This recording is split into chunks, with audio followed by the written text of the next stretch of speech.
رهایی مردم ایران و مردم جهان از شر بنیادگراهاست.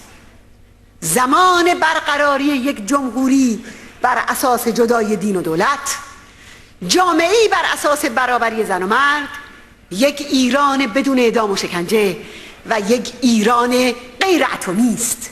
آری زمان سرنگونی ملاهاست. مردم ایران و ارتش آزادی برای آن به پا خواستند. جامعه جهانی باید با خواست مردم ایران همجهت شود.